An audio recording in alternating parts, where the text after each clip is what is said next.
விஜய், நீ ஆக்டரு. உனக்குன்னு 10 லட்சம் பேர் 15 லட்சம் பேர் வரலாம். ஆனால் எத்தனை மாநிலத்தை வராங்கன்னு முதல்ல தெரிஞ்சிக்க. அதாவது எத்தனையோ பேர் கட்சி ஆரம்பிச்சிருக்காங்க. அவங்களாம் கரை எங்கே இருக்குன்னே தெரிய போயிடாமல் போய் கரையில் வந்து ஒதுங்கி நிற்கிறாங்க. ஆனால் கரையே தெரியாத விஜய், உனக்கு அரசியல் ஒரு பாடமாக இருக்கும். நீ உன் வேலையை பார்த்தாக்கா எல்லாருக்கும் நல்லது.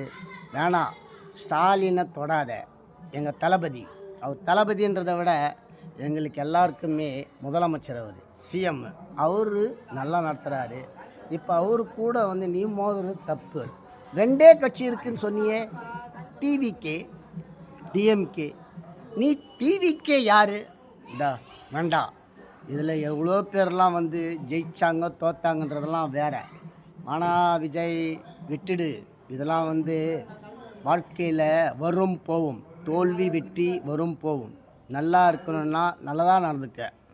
நாசமாக போகணுன்னா 4 பேர் பேச்சை கேட்டேன்னு வச்சுக்க, நீ நாசமாக போயிடுவ. பார்க்கலாம். இதை பார் விஜய், இப்போ ஒரு வீட்டையும் சொல்கிறேன், நல்லா கேட்டுக்க.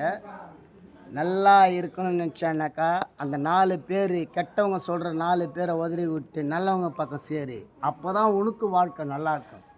குட் பாய்.